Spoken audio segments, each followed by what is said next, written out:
Hello guys! Ako nga pala si Alicia Casey Dalawa. Ito ang aking mini vlog. So ngayon guys, ipapakita ko sa inyo kung paano magluto ng kwek-kwek.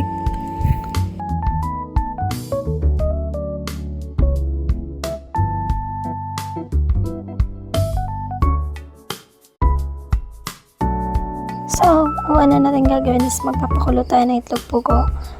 Pakuluan natin siya ng mga 10 minutes. So, habang inihintay natin kumulo ang itlog pugo, ay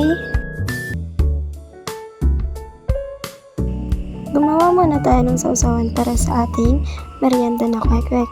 Habang inihintay nyo kumulo, para makikita nyo sa video, ay nasa gilid ko na ang itlog pugo at pinapalamig na.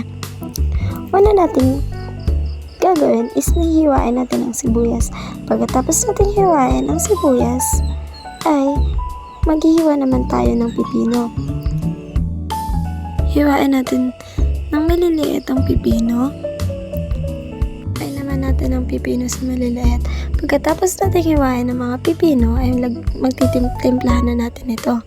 Maglagay tayo ng suka. Pagkatapos ng suka, maglalagay tayo ng asin. At lagyan natin din ng asukal para mabalanse yung asim at tamis. Pagkatapos natin lagyan ng asukal, maglagyan natin ng paminta para may konting anghan. Halu-haluin natin ito o tikman.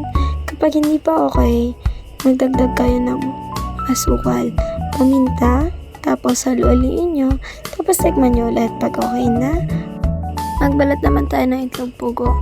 Ang liliit ng itlog pugo kaya mahirap siyang balatan at medyo matagal balatan. Makikita nyo dyan, hirap na hirap ako magbalat dyan. Alay na yung kamay ko, pero dapat matapos natin siya. Kasi worth it naman. Tapos na natin balatan ng mga itlog pugo, kaya gagawa naman tayo ng pang-coat niya. So parang binawasan ko yan kasi ang dami ng harinang nalagay natin. Tapos lalagyan natin siya ng food coloring. Tapos lalagyan na natin ng water. Tapos imimix lang natin siya hanggang makuha natin yung tamang texture na hinahanap natin. So, pag nakikita nyo dyan, kulang pa yung tubig.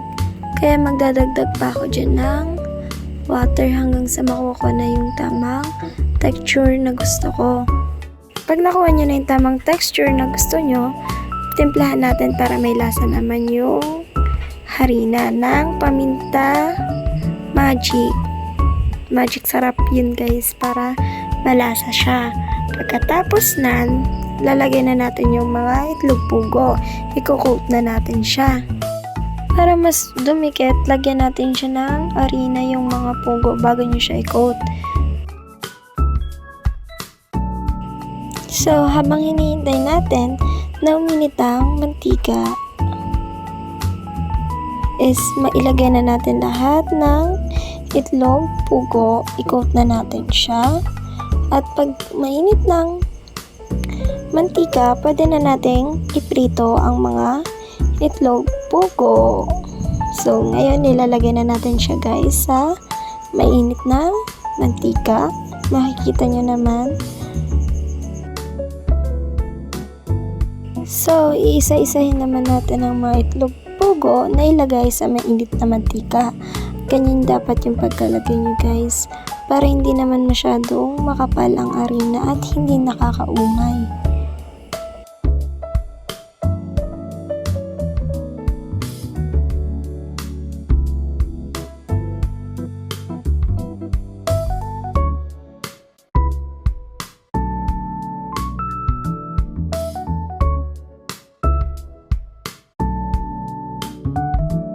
Hintayin na lang natin maluto lahat ng itlog pugo.